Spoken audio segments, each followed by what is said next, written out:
നമസ്കാരം.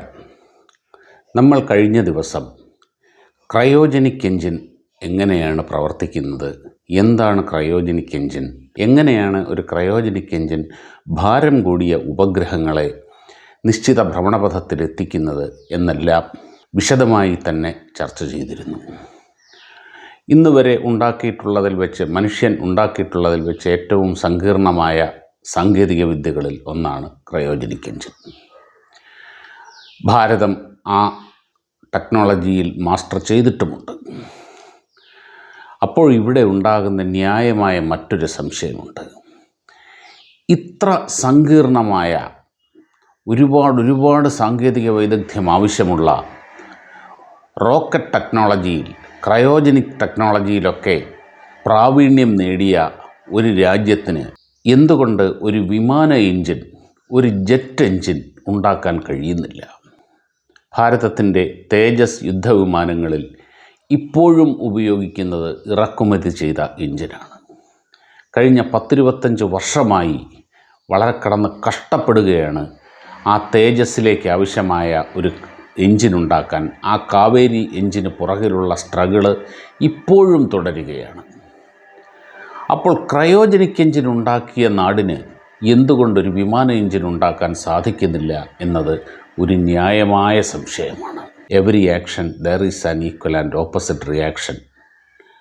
ഏതൊരു പ്രവർത്തനത്തിനും തുല്യവും വിപരീതവുമായ ഒരു പ്രതിപ്രവർത്തനം ഉണ്ടായിരിക്കും എന്ന ആ നിയമമാണ് ജെറ്റ് എൻജിൻ്റെയും റോക്കറ്റ് എൻജിൻ്റെയും അടിസ്ഥാന പ്രവർത്തന തത്വം. പക്ഷേ താരതമ്യങ്ങൾ അവിടെ അവസാനിക്കുകയാണ്. ഒരു റോക്കറ്റ് എൻജിൻ ഡിസൈൻ ചെയ്തിരിക്കുന്നതും നിർമ്മിച്ചിരിക്കുന്നതും ഏതാനും മിനിറ്റുകൾ മാത്രം പ്രവർത്തിക്കാനാണ്.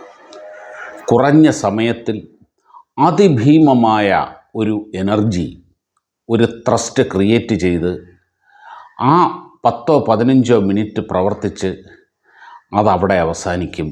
ആ എൻജിൻ്റെ ഉപയോഗവും അതോടുകൂടി കഴിയും. അത് ഉപേക്ഷിക്കും. ഇതാണ് ഏതാണ്ട് എല്ലാ റോക്കറ്റ് എൻജിനുകളിലും ചെയ്യുന്നത്. 100 കണക്കിന് ടൺ ഭാരമുള്ള ആ റോക്കറ്റ് അവസാനം ഏതാനും ടൺ മാത്രം ഭാരമുള്ള ഒരു പേലോഡിനെ ഭ്രമണപഥത്തിൽ എത്തിച്ചതിന് ശേഷം ഘട്ടം ഘട്ടമായി മുഴുവനും ഉപേക്ഷിക്കും. വീണ്ടും അടുത്ത വിക്ഷേപണത്തിന് വേണ്ടി ഈ റോക്കറ്റ് എൻജിൻ ആദ്യം മുതൽ ഉണ്ടാക്കിയെടുക്കുകയാണ് ചെയ്യുന്നത്, 0-ൽ നിന്ന്. ഓരോ വിക്ഷേപണത്തിലും അങ്ങനെയാണ് റോക്കറ്റിൽ ചെയ്യുന്നത്. ഇപ്പോൾ പുനരുപയോഗിക്കാവുന്ന റോക്കറ്റ് ഭാഗങ്ങളൊക്കെ ഉണ്ട് എങ്കിലും ഈ ലോകത്ത് നടക്കുന്ന റോക്കറ്റ് വിക്ഷേപണങ്ങളിൽ ഒരു 90%, 90-95% ഇങ്ങനെയാണ്. അതായത് ഏതാനും മിനിറ്റുകൾ മാത്രമാണ് ഒരു റോക്കറ്റ് എൻജിൻ്റെ ആയുസ് എന്ന് പറയുന്നത്. എന്നാൽ ഒരു ജെറ്റ് എൻജിൻ, വിമാന എൻജിൻ എന്ന് പറയുന്നത് അങ്ങനെയല്ല. അത് പതിറ്റാണ്ടുകളോളം ഉപയോഗിക്കേണ്ടതാണ്. അത് ഒരു പ്രാവശ്യം ഉപയോഗിച്ച് ഉപേക്ഷിക്കേണ്ടതല്ല. ജെറ്റ് എൻജിൻ്റെ ധർമ്മം എന്ന് പറയുന്നത് ഒരു വിമാനത്തിന് ആവശ്യമായ ലിഫ്റ്റ്, അതിൻ്റെ ചിറകുകളിലേക്ക് കൊടുക്കാൻ ആവശ്യമായ വേഗത കൈവരിക്കുക, അങ്ങനെ ഭൂമിയിൽ നിന്ന് ഉയരുന്ന വിമാനത്തെ ഭൂമിക്ക് പാരലായി തിരശ്ചീനമായി മുമ്പോട്ട് കൊണ്ടുപോവുക, നിശ്ചിത ദൂരത്ത് എത്തി അത് ലാൻഡ് ചെയ്യുക, അതിനു വേണ്ട ത്രസ്റ്റ് എനർജി വിമാനത്തിന് നൽകുക. ഇതാണ് ഒരു വിമാന എൻജിൻ്റെ ധർമ്മം എന്ന് പറയുന്നത്. അപ്പോൾ തന്നെ വലിയൊരു വ്യത്യാസം നിങ്ങൾക്ക് മനസ്സിലായിട്ടുണ്ടാവും. മറ്റൊന്ന്, റോക്കറ്റ് എൻജിനിൽ ആ ഇന്ധനം എരിയാൻ ആവശ്യമായ ഓക്സിജൻ അതിൻ്റെ ഒപ്പം തന്നെയാണ് കൊടുക്കുന്നത്. ഇന്ധനവും ഓക്സീകാരവും ചേർന്നതാണ് റോക്കറ്റ് എൻജിൻ്റെ ഇന്ധന സംവിധാനം. അത് ക്രയോജനിക് എൻജിനാണെങ്കിൽ ഓക്സിജൻ അങ്ങനെ തന്നെ കൊടുക്കും. ഹൈഡ്രജനാണ് അവിടെ ഫ്യുവലായി ഉപയോഗിക്കുന്നത്. മറ്റ് ഇന്ധനങ്ങൾ ഉപയോഗിക്കുന്നിടത്ത് ഓക്സീകാരങ്ങൾ, ഓക്സിജൻ പ്രദാനം ചെയ്യുന്ന കാര്യങ്ങൾ, മെറ്റീരിയലുകൾ, മൂലകങ്ങൾ ഇതിനോടൊപ്പം കൊടുക്കും. എന്നാൽ ഒരു ജെറ്റ് എഞ്ചിനിൽ അങ്ങനെയല്ല. ഒരു ജെറ്റ് എഞ്ചിൻ എന്ന് പറയുന്നത് എയർ ബ്രീത്തിങ് ആണ്. അതായത് അതിന് ഇന്ധനം എരിയാൻ ആവശ്യമായ ഓക്സിജൻ അത് എടുക്കുന്നത് വായുവിൽ നിന്നാണ്. മറ്റൊന്ന്, വലിയ മർദ്ദത്തിൽ വൻ പ്രഷറിൽ ഇന്ധനം എരിഞ്ഞുണ്ടാകുന്ന വാതകങ്ങൾ ഒരു നോസിലിലൂടെ പുറന്തള്ളി അപ്പോഴുണ്ടാകുന്ന ത്രസ്റ്റിനെ ഡിപ്പെൻഡ് ചെയ്താണ് ഒരു റോക്കറ്റ് എഞ്ചിൻ മുകളിലേക്ക് വരുന്നത്. അപ്പോൾ വലിയ മർദ്ദത്തിൽ അവിടെ വാതകങ്ങൾ ഉണ്ടാവുക, അതിനെ പുറന്തള്ളുക എന്നുള്ളതാണ് പ്രധാനം. ഇത് തന്നെയാണ് ജെറ്റ് എഞ്ചിനിലും നടക്കുന്നത്. പക്ഷേ ജെറ്റ് എഞ്ചിനിൽ നടക്കുന്നത് എങ്ങനെയെന്ന് വെച്ചാൽ, പുറത്തു നിന്നുള്ള വായുവിനെ അകത്തേക്ക് വലിച്ചെടുത്ത് അത് വലിയ മർദ്ദത്തിൽ കംപ്രസ് ചെയ്ത്, അങ്ങനെയുള്ള കംപ്രസ്ഡായിട്ടുള്ള എയറിലേക്ക് ഫ്യുവലിനെ, ഇന്ധനത്തെ ഇഞ്ചക്റ്റ് ചെയ്ത് അതിനെ എരിച്ച് ഒരു ടർബൈനിലൂടെ ആ വൻ മർദ്ദത്തെ പുറത്തേക്ക് വിടുകയാണ് ജെറ്റ് എഞ്ചിനിൽ ചെയ്യുന്നത്. രണ്ടിലും മർദ്ദിത വായുവിനെ, അങ്ങനെ ഉണ്ടാകുന്ന ഗ്യാസിനെ പുറന്തള്ളി തന്നെയാണ് ത്രസ്റ്റ് ക്രിയേറ്റ് ചെയ്യുന്നത്. പക്ഷേ ആ വൻ മർദ്ദം ക്രിയേറ്റ് ചെയ്യുന്നത് രണ്ടിലും രണ്ട് രീതിയിലാണ്. ഒരു ജെറ്റ് എഞ്ചിനിൽ വലിയ തോതിൽ വായുവിനെ വലിച്ചെടുത്ത് ഒരു കംപ്രസറിൻ്റെ അകത്തൂടെ കടത്തുമ്പോൾ അത് 40-1 അതിന് ചുരുങ്ങും. അങ്ങനെ മർദ്ദം ഒരുപാട് കൂടുമ്പോൾ സ്വാഭാവികമായിട്ട് ചൂടും ഒരുപാട് കൂടും. അങ്ങനെ ചൂടായി കംപ്രസ് ചെയ്യപ്പെട്ട ആ എയറിലേക്ക്, ആ വായുവിലേക്ക് ആണ് ഇന്ധനം സ്പ്രേ ചെയ്യുന്നത്. ആ സ്പ്രേ ചെയ്യുന്ന ഇന്ധനത്തിനെ ജ്വലിപ്പിക്കുമ്പോൾ വൻ മർദ്ദത്തിലാണ്, അതിഭീകരമായ മർദ്ദത്തിലാണ് അതിൻ്റെ അകത്ത് വാതകങ്ങൾ ഉണ്ടാകുന്നത്. ആ വാതകങ്ങൾ ഒരു നോസിലൂടെ പുറത്തേക്ക് വിടുമ്പോഴാണ് അതിൽ ത്രസ്റ്റ് ഫോം ചെയ്യുന്നത്. ഒരു സാധാരണ കൊമേഴ്സ്യൽ എയർക്രാഫ്റ്റിലെ ഒരു എൻജിൻ ഒരു സെക്കൻഡിൽ താഴെ സമയം കൊണ്ട് ഒരു ടെന്നീസ് കോർട്ടിലെ വായു മുഴുവനും വലിച്ചെടുക്കും. അത് 40-1 ചുരുക്കും. ഇത് വളരെ വളരെ വളരെ സങ്കീർണമായ ഒരു പ്രക്രിയയാണ്. ഈ വായുവിനെ വലിച്ചെടുത്ത് അതിനെ കംപ്രസ് ചെയ്യുന്ന ആ കംപ്രസറുണ്ട്. ആ കംപ്രസറിൻ്റെ ഉള്ളിൽ ആയിരക്കണക്കിന് ചെറിയ ചെറിയ ചെറിയ ബ്ലേഡുകളുണ്ട്. ആ ബ്ലേഡുകളുടെ വലിപ്പം ആനുപാതികമായി കുറഞ്ഞു വരും. അത് കറങ്ങുന്നത് ആയിരക്കണക്കിന് RPM സ്പീഡിലാണ്. ഈ ബ്ലേഡുകളുടെ ടെക്നോളജിയാണ് ഇതിൻ്റെ അകത്തെ ഏറ്റവും പ്രധാനം.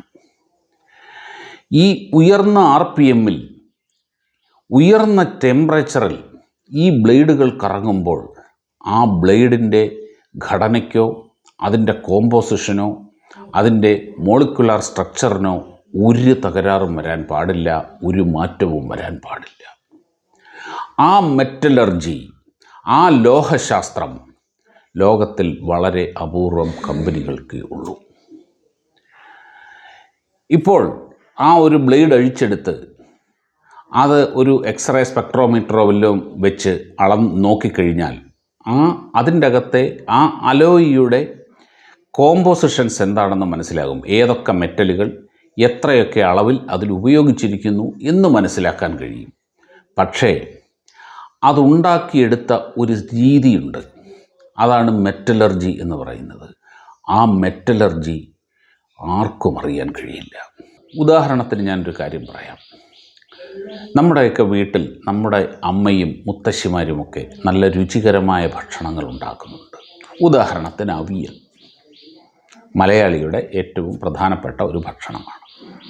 വെണ്ടയ്ക്കയും മുരിങ്ങയ്ക്കയും തേങ്ങ അരച്ചതും മുളകും വെളിച്ചെണ്ണയും എല്ലാം കൂടി ചേർന്നതാണ് അവിയൽ എന്ന് പറയുന്നത്. പക്ഷേ ഇത്രയും സാധനങ്ങൾ കൊത്തിയരിഞ്ഞ് വെറുതെ വെച്ച് കഴിഞ്ഞാൽ അത് അവിയൽ ആവില്ല. അത് അവിയൽ ആകണമെങ്കിൽ അത് ചൂടാക്കണം. അതിൻ്റെ കൃത്യമായ അളവിൽ വെള്ളമൊഴിച്ച് വേവിച്ച് കൃത്യമായ ചൂടതിന് കൊടുത്ത് കൃത്യമായ സമയം അതിനനുവദിച്ച് കഴിയുമ്പോഴാണ് അത് രുചികരമായ ഒരു അവിയലായിട്ട് മാറുന്നത്. എത്ര ചൂട്, എത്ര സമയം എന്നതൊക്കെ ഇത് പാചകം ചെയ്യുന്ന ആൾക്ക് മാത്രമേ അറിയൂ. കാലങ്ങളിലൂടെ നേടിയെടുത്ത ആ അനുഭവത്തിലൂടെ അമ്മയും മുത്തശ്ശിയും ഉണ്ടാക്കുന്ന അവിയലിന് രുചി കൂടുന്നത് എന്തുകൊണ്ടാണെന്ന് വെച്ചാൽ, എപ്പോൾ എത്ര അളവിൽ ചൂട് കൊടുക്കണം, എപ്പോൾ തീ കൂട്ടണം, എപ്പോൾ കുറയ്ക്കണം, എത്ര സമയം ചെയ്യണം, എപ്പോൾ അത് ഇളക്കണം, എപ്പോൾ അത് ഓഫ് ചെയ്യണം എന്ന് അനുഭവത്തിലൂടെ നേടിയെടുത്ത ആ ജ്ഞാനത്തിലൂടെ അവർക്കറിയാം. അതേ കോമ്പിനേഷൻസ് ഉപയോഗിച്ചുകൊണ്ട് നമ്മൾ അവിയൽ ഉണ്ടാക്കിയാൽ അത് വായി വെക്കാൻ കൊള്ളാതാകുന്നതും ഈ അനുഭവജ്ഞാനത്തിൻ്റെ കുറവ് കൊണ്ടാണ്. നമ്മളത് എല്ലാം കൂടെ വെട്ടിയെരിഞ്ഞിടും, സ്റ്റൗ ഓൺ ചെയ്യും, കുറച്ച് കഴിഞ്ഞ് കഴിഞ്ഞാൽ ഇളക്കി പുറത്തേക്കെടുക്കും. പക്ഷേ അത് എപ്പോൾ എങ്ങനെ, ആ ഒരു ജ്ഞാനം, അതിനൊക്കെയാണ് നമ്മൾ ഏറ്റവും ലളിതമായ ഭാഷയിൽ കൈപ്പുണ്യം എന്ന് പറയുന്നത്. ഇതേപോലെ ലോഹശാസ്ത്രത്തിലെ കൈപ്പുണ്യം എന്ന് പറയുന്നൊരു സംഭവമുണ്ട്. അത് കാലങ്ങളെടുത്ത്, പതിറ്റാണ്ടുകളെടുത്ത് ആർജിച്ചെടുക്കുന്ന കാര്യമാണ്. അത് അറിയാവുന്ന കമ്പനികൾ ഇന്ന് വിരലിലെണ്ണാവുന്നവയേ ഉള്ളൂ ഈ ലോകത്ത്. ഇപ്പോൾ ബോയിങ്ങിന് വേണ്ടി ജെറ്റ് എൻജിൻ ഉണ്ടാക്കുന്നത് GE എന്ന കമ്പനിയാണ്. ഇംഗ്ലണ്ടിലെ റോൾസ് റോയ്സ് എയർബസിന് വേണ്ടി ഉണ്ടാക്കുന്നു. ഈ ജെറ്റ് എൻജിനിലെ ഘടകങ്ങൾക്ക് വളരെ ഭാരം കുറവായിരിക്കണം, അത് അതീവ ശക്തിയുള്ളതുമായിരിക്കണം. അങ്ങനെ അതേ ശക്തിയിൽ, അതേ എനർജിയിൽ അത് പതിറ്റാണ്ടുകളോളം പ്രവർത്തിക്കണം. കാര്യം വിമാനഭാഗങ്ങൾക്ക് ഭാരം വളരെ കുറഞ്ഞിരിക്കുക എന്നുള്ളത് വളരെ അത്യാവശ്യമാണ്. എന്നാൽ ശക്തി വളരെ കൂടുതലുമായിരിക്കണം.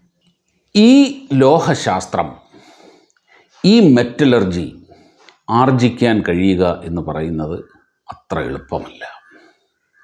രണ്ടാം ലോകമഹായുദ്ധം ശേഷം ഈ കമ്പനികൾ അവരുടെ മില്യൺ കണക്കിന് ഡോളറുകളും മനുഷ്യാധ്വാനവും സമയവും എല്ലാം ഇതിൽ ഇൻവെസ്റ്റ് ചെയ്താണ് ഈ അവസ്ഥയിലേക്ക് എത്തിയത്.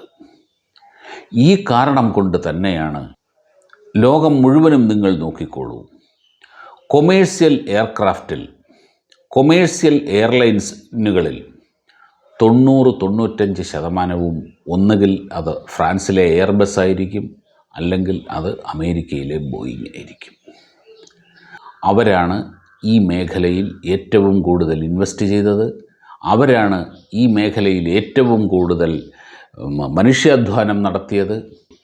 ഈ മേഖലയെ അവർ അടക്കി ഭരിക്കുന്നതും അതുകൊണ്ട് തന്നെയാണ്.